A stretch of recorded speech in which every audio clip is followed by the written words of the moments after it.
Ghostly tales, yet mirrors of human life. Hey everyone! Welcome to Encountering Chinese. Ghostly Tales from Zhai.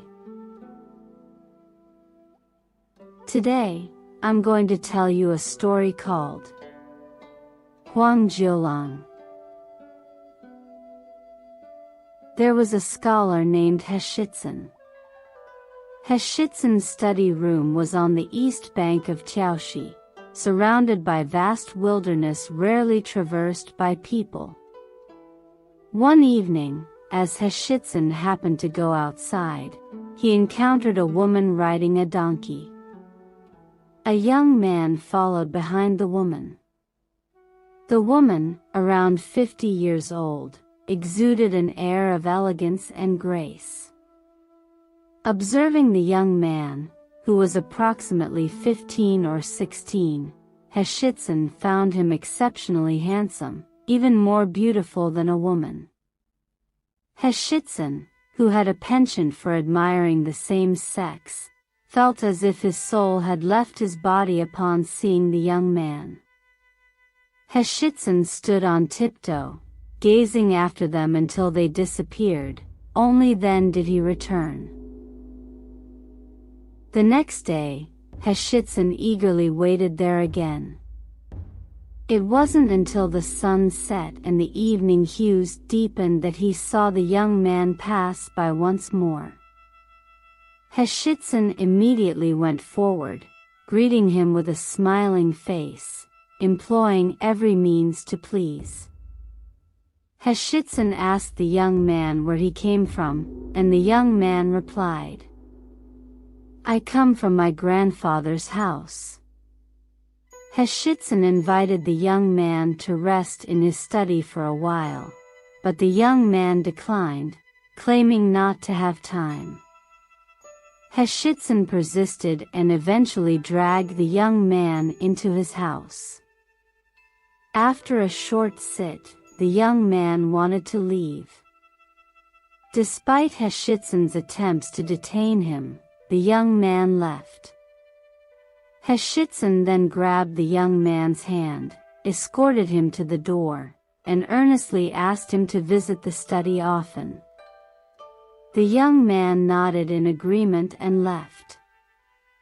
From that day on, Heshitsun yearned for the young man. He stared at the door from morning to night, never resting for a moment.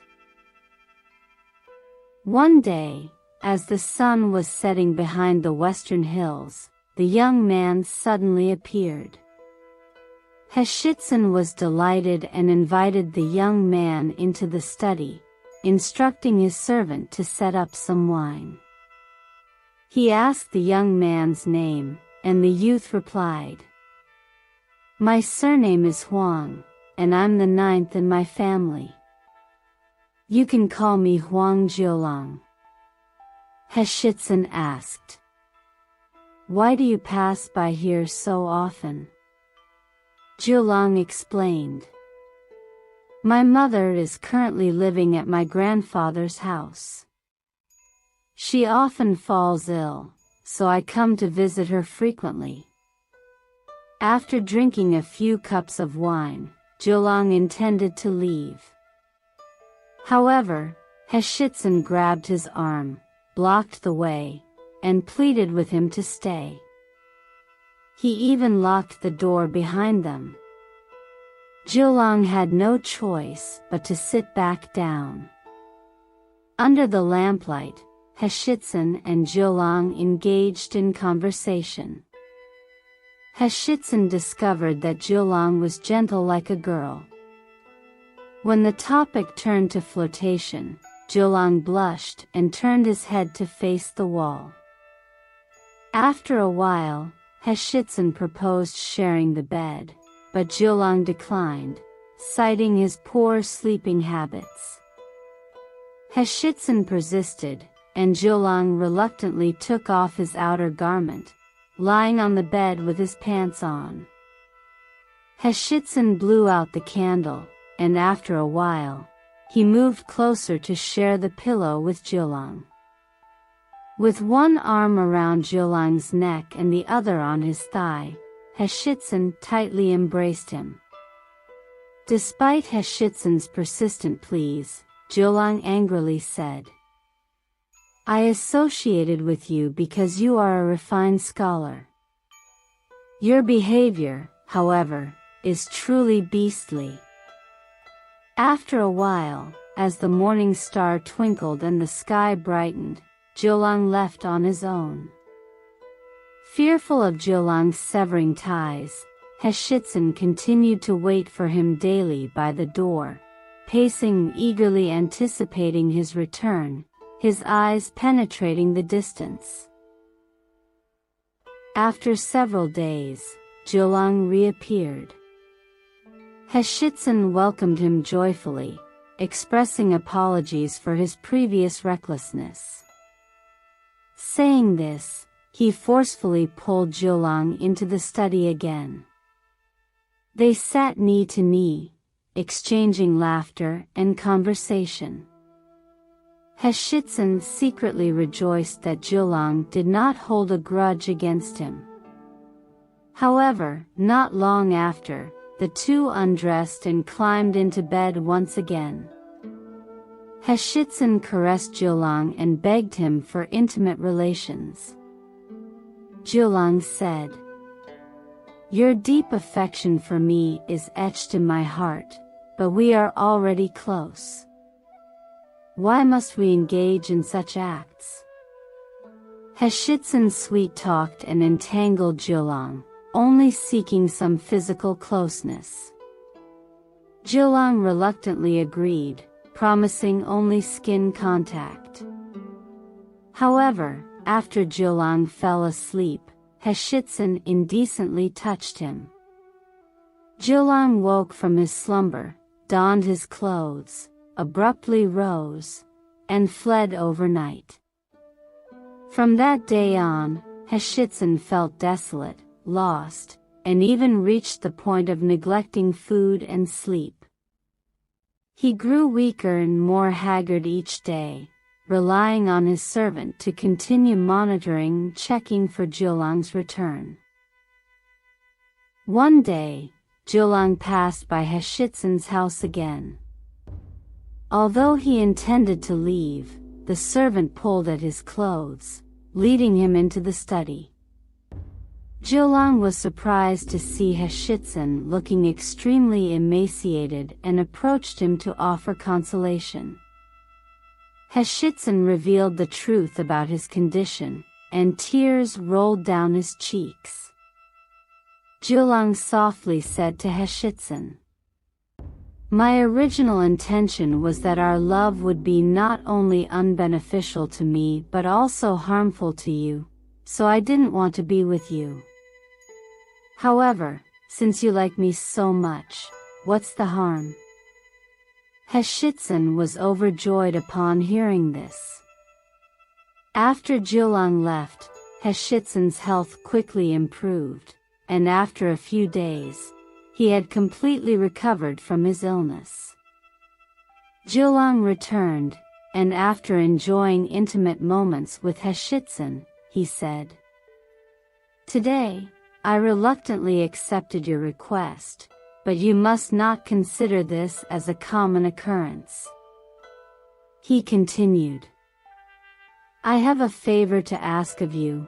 I wonder if you're willing to help me?" Heshitsun asked what it was, and Jiulang replied, "My mother suffers from a heart ailment, and only the primordial pill from the royal physician Huang can cure her. I heard that you are friends with him, and I believe you can help me obtain the medicine." Heshitsun agreed. When Jiulang left, he reminded Heshitsun again. So, Heshitsun went into the city to seek medicine, and in the evening, he handed it over to Jiulang. Jiulang was very pleased and thanked him. Heshitsun wanted to sleep with him again, but Jiulang said, "Please stop bothering me. I'll find a beautiful woman for you, she's thousands of times better than me." When asked who she was, Jiulang replied, "I have a cousin who is extraordinarily beautiful. If you're interested in her, I'll arrange a match." He smiled without answering, and Jiulang left. 3 days later, Jiulang returned to He's study to get more medicine. He complained that Jiulang came too late, expressing some reproach in his words. Jiulang said, "I didn't want to bring disaster to you, so I thought of keeping my distance. Since you can't understand my good intentions, I hope you won't regret it." From then on, the two met every night without interruption. Every 3 days, Jiulang would inevitably ask He for medicine. The royal physician Qi, however, found it strange that He came so frequently for medicine. The physician asked He, "This medicine is never ineffective after being taken 3 times. Why is it that the patient you mentioned has not recovered yet?" So, the royal physician Qi prepared 3 doses of medicine and handed them to He. After packaging the medicine, the royal physician Qi looked closely at He and said, "I see that you look dim, are you unwell?" He replied, "I am not sick at all." The royal physician Qi then examined He's pulse and was shocked. He told He, "You have a ghost pulse. Your illness is in the Shaoyin pulse, and if you are not careful, it could be dangerous." When He returned home, he told Jiulang about this. Jiulang sighed. The royal physician Qi is indeed a good physician. In reality, I am a fox, and being together with you for too long might be harmful to you. He suspected Jiulang was lying, so he hid some of the medicine, not giving him the full dosage each time, afraid Jiulang might stop coming in the future. Not long after, He fell ill, so he invited the royal physician Qi to treat him. The royal physician Qi said, "Since you didn't tell the truth before, now your soul has flown out of your body. Even a great physician like Huang can't cure you now." Jiulang still came every day to visit and attend to He. He said to He, "Back then, you didn't listen to my advice, and now it has come to this." Not long after, He died of illness, and Jiulang wept bitterly before leaving. Earlier, there was a Hanlon in the county. He and He were childhood friends, and he became a Hanlon at the age of 17. At that time, a local official in Shaanxi was greedy and brutal, and since he bribed high-ranking officials, no one dared to expose his misdeeds. The upright Hanlon reported his crimes, but instead of rectifying the situation, he was accused of exceeding his jurisdiction and dismissed from his post.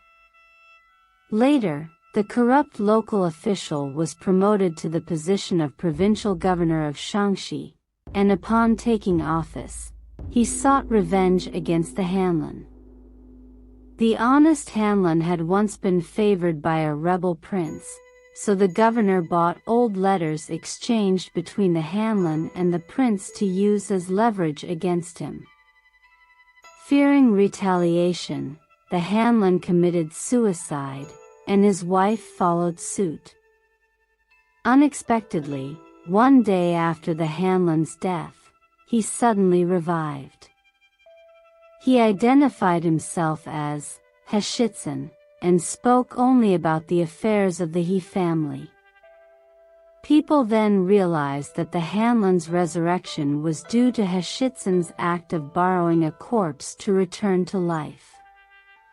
Unable to keep the Hanlon at home, he ran to Heshitsun's house. The governor suspected foul play and was determined to frame the Hanlon. He sent someone to demand 1,000 taels of silver. While the Hanlon outwardly agreed, he was internally distressed and anxious to the point of despair.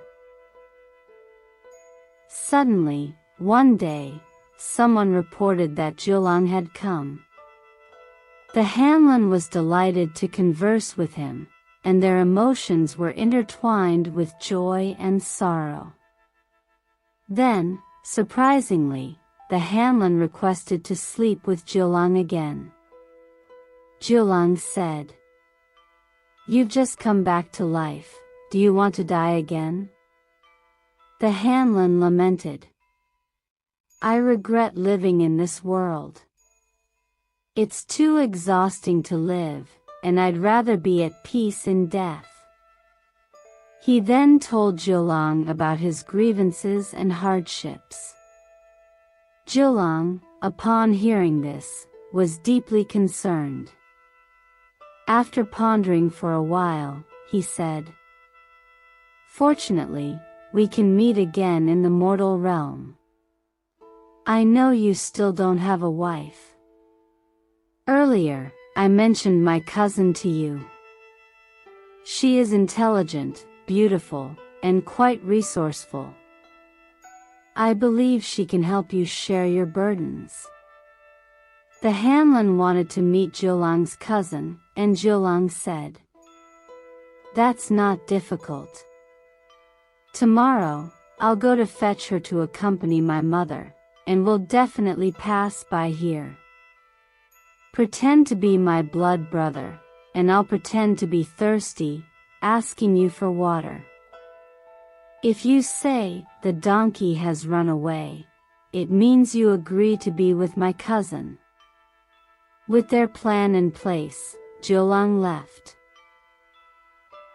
The next day at noon, Jiulang indeed passed by the Hanlon's house with a young woman.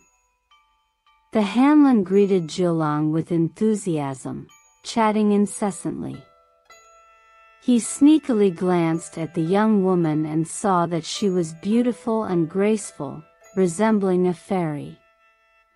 Jiulang pretended to want tea, and the Hanlon invited them inside. Jiulang said to his cousin, "Third sister, don't take offense.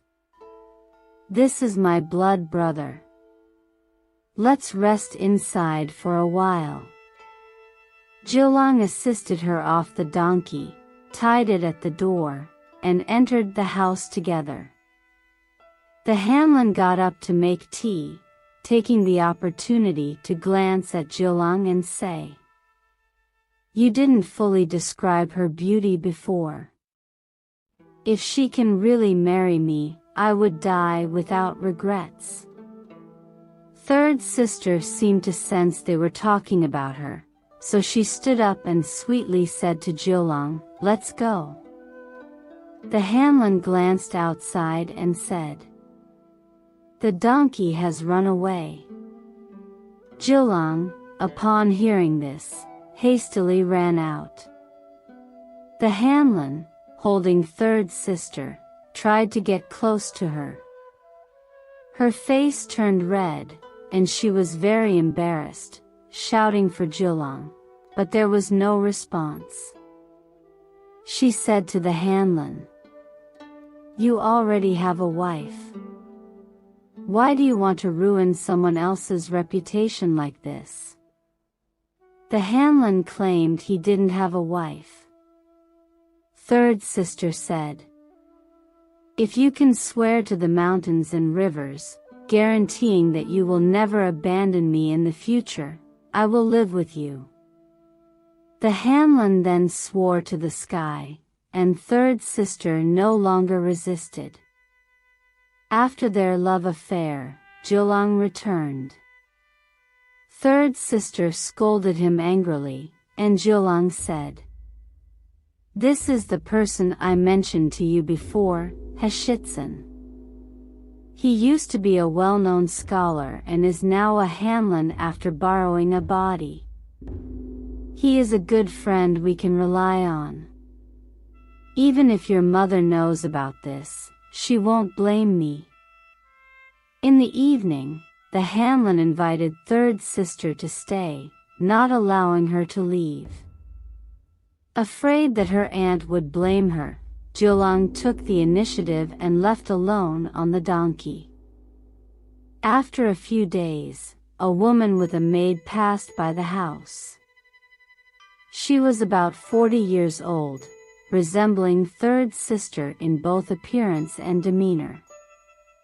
The Hanlon called third sister to see, and it was indeed her mother.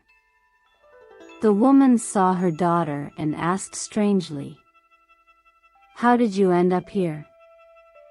Third sister, feeling ashamed, couldn't respond. The Hanlon invited the woman into the house, greeted her, and explained the situation. The woman laughed and said, "Jiulang is too childish. Why didn't he discuss this matter with me beforehand?" Third sister went to the kitchen, prepared a meal, and after her mother finished eating, she left. From then on, the Hanlon gained a beautiful wife, which brought great joy to his heart. However, his previous malicious thoughts still lingered in his mind, causing him to frequently show a worried expression.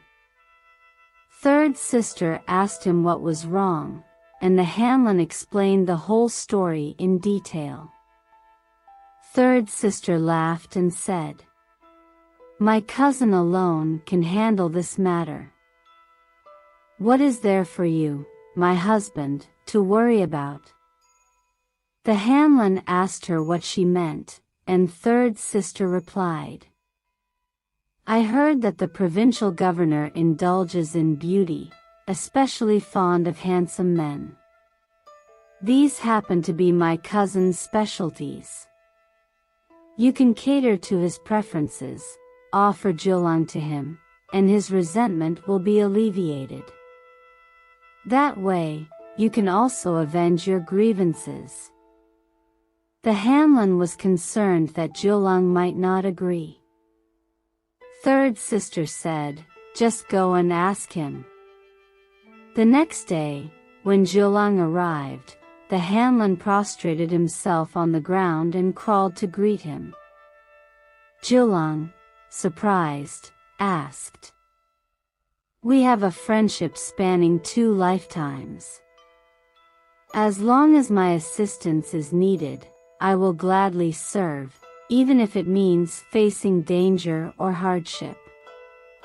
Why are you suddenly treating me in such a manner?"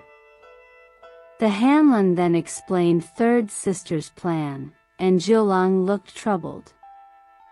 Third sister said, "I lost my innocence to the Hanlon, and who facilitated that? If he falls victim to the governor's scheme and unfortunately dies in middle age, what will become of me?" Jiulang had no choice but to reluctantly agree. The Hanlon and Jiulang discussed their plan to write a letter to Huang, the chief historian, emphasizing the intention to offer Jiulang to the provincial governor. Huang understood their scheme and promptly organized a grand banquet, inviting the governor to attend. During the feast, Huang instructed Jiulang to disguise himself as a woman and perform a seductive dance, captivating the governor as if he were a genuine beauty. The governor was entranced by Jiulang and eagerly sought to purchase him at a high price, fearing he might lose the opportunity. Huang deliberately remained silent, heightening the governor's anticipation. After a prolonged hesitation, Huang finally revealed the Hanlon's intention to offer Jiulang. Delighted, the governor swiftly forgave their previous enmity. Since acquiring Jiulang, the governor remained inseparable from him, treating his previous concubines with disdain. Jiulang enjoyed luxuries comparable to a noble, and the governor even gifted him tens of thousands of taels of silver. After half a year, the governor fell ill. Sensing that the governor's end was near, Jiulang prepared a carriage filled with gold, silver, and silk, and took leave to return to the Hanlon's residence. Shortly after Jiulang's departure, the governor indeed passed away. Jiulang then used his funds to construct a house, purchase furniture, and hire servants and maids. He, his mother, and his aunt lived together. When Jiulang traveled, his entourage, including horses and attendants, was lavish, and no one around suspected that he was a fox. In this story, the author Pu Songling mentions that both Heshitsun and the provincial governor have a preference for male companionship, using the term 断袖. This term originated more than 2,000 years ago during the Western Han Dynasty. Historical records document that Emperor Ai of Han had a male favorite named Dong Xian, known for his handsome appearance and gentle personality, deeply loved by Emperor Ai. One day, Dong Xian fell asleep with his head resting on the emperor's sleeve. When the emperor wanted to rise, he hesitated to awaken Dong Xian and instead decided to cut off his sleeve with a sword. Later, whenever people mentioned Emperor Ai, they would speak of his 断袖 fetish, or the penchant for cutting sleeves. Therefore, Duan Xiu became synonymous with male same-sex love. In ancient times, female same-sex love was referred to as 魔镜, a term also mentioned in other stories by the author. Alright. That's all for today's ghostly tale. Huang Jiulang.